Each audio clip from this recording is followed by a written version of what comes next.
सो हमारी आज के वीडियो में हम कवर करेंगे प्रीवियस ईयर और असेसमेंट ईयर का मीनिंग और उसका डिफरेंस। ठीक है, और एग्जांपल्स के साथ हम कवर करेंगे इसको।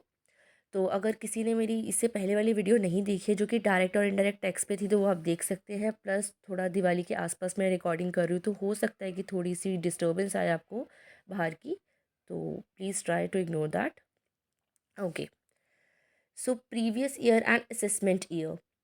तो सबसे पहले इसमें समझेंगे कैलेंडर ईयर और फाइनेंशियल ईयर क्या होता है। बहुत बेसिक टर्म्स है जो आपको टैक्स लॉ में समझनी है।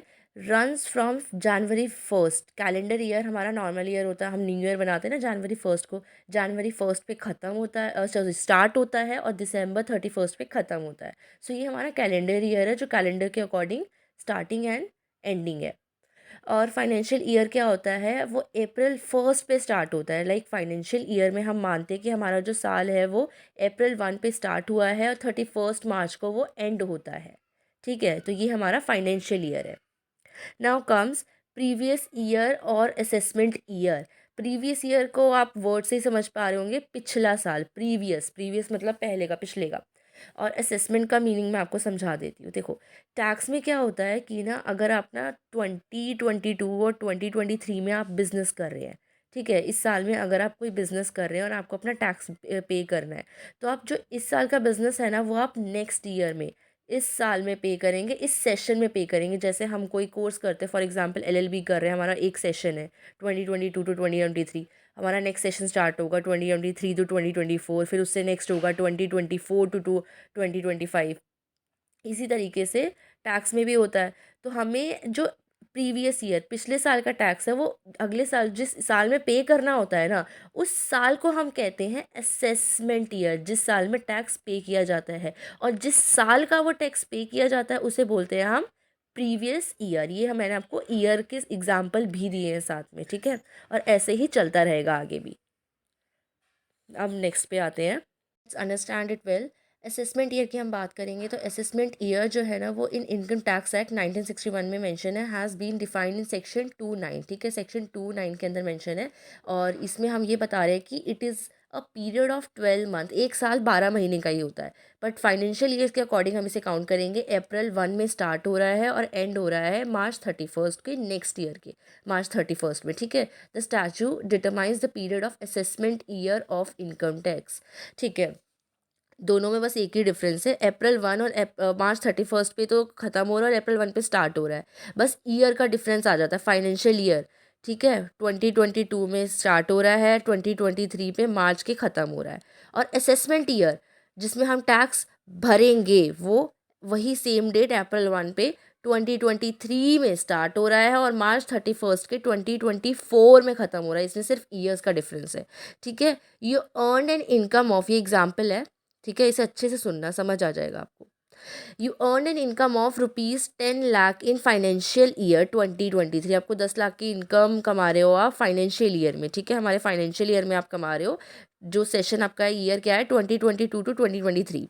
Therefore the assessment year for this income, अब इस इनकम का जो टैक्स है, यानी कि असेसमेंट ईयर कब होगा, 2023 टू 2024। इस इनकम का जो टैक्स आप भरोगे ना, वो भरोगे 2023 से 2024 वाले ईयर में, जो कि आपका असेसमेंट ईयर कहलाएगा, क्योंकि वो आपका टैक्स पेइंग ईयर है, आप उसमें टैक्स भरेंगे।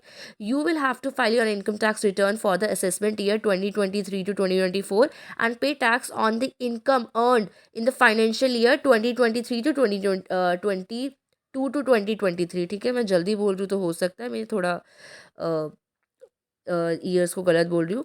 इन सिंपलर टर्म, ठीक है, आप जो लिख रही हूँ वो भी ध्यान दीजिएगा। In simpler terms the assessment year is the year in which you पे टैक्स। सिंपल टर्म्स की बात करें, असेसमेंट ईयर क्या होता है, जिसमें हम टैक्स पे करते हैं। मैंने आपको बताया था ना, tax paying year on the income that you earn in previous year. पिछले साल जो आपने इनकम अर्न की होगी और इस साल जैसे आप उसको पे कर रहे हो, तो ये साल आपका असेसमेंट ईयर कहलाएगा। इस साल जो इनकम आप कमा रहे हो, उसका आप अगले साल टैक्स पे करोगे, तो अगला साल आपका असेसमेंट ईयर होगा। ऐसे हर साल आपका फाइनेंशियल ईयर भी होता है और हर साल आपका असेसमेंट ईयर भी होता है, क्योंकि ये साइकिल ऐसे ही साल बाय साल, ईयर बाय ईयर चलती रहती है, ईयर टू ईयर। ठीक है, नेक्स्ट, हम समझते हैं प्रीवियस ईयर को, वैसे तो आपको समझ आ गया होगा बट डेफिनेशन के थ्रू भी समझ लेते हैं। According to section 3 of the income tax act, the previous year will be considered from the date the source of income came into existence. ठीक है, प्रीवियस ईयर उस दिन से काउंट होना स्टार्ट हो जाएगा, उस डेट से काउंट होना स्टार्ट हो जाएगा जिस दिन से इनकम सोर्स पता चल जाएंगे, एग्जिस्टेंस में आ जाएगी। If it's a new business, अगर आपका नया बिजनेस है, till the 31 March of the said financial year. ठीक है, अब फाइनेंशियल ईयर हमें समझ आता है, असेसमेंट ईयर भी हमें समझ आता है, प्रीवियस ईयर भी हमें ऑलमोस्ट समझ आ गया है, फिर भी एक एग्जांपल देख के समझ लेते हैं। You earn an income of ₹10 lakh in financial year. अगर आपने 10 लाख की इनकम अर्न की है फाइनेंशियल ईयर के अकॉर्डिंग, जो कि है 2022 to 2023, so therefore the previous year for the assessment year, आपका जो असेसमेंट ईयर है वो ये है 2023 टू 2024, और प्रीवियस ईयर जिसमें आपने इनकम अर्न करी है वो ईयर है 2022 टू 2023। नहीं, अगर डेफिनेशन थोड़ा सा कंफ्यूज कर रही हो तो भी बस इतनी बात भी समझ लोगे कि असेसमेंट ईयर और प्रीवियस ईयर में, कि प्रीवियस ईयर जैसे कि ये है, इसमें जिसमें मैं आप वीडियो बना रही हूँ, इस साल में मैं आप अर्न कर रही हूँ, ये मेरा प्रीवियस ईयर हो गया। और अगले साल जो नया साल आएगा उसमें 31 मार्च के बाद मैं टैक्स पे करूँगी जो इस साल मैंने कमाया है उसका। ठीक है, तो अगर इतना भी समझ आ गया इनफ, फिर आप ये डेफिनेशंस को आसानी से समझ सकते हैं। ठीक है, that's it in this video.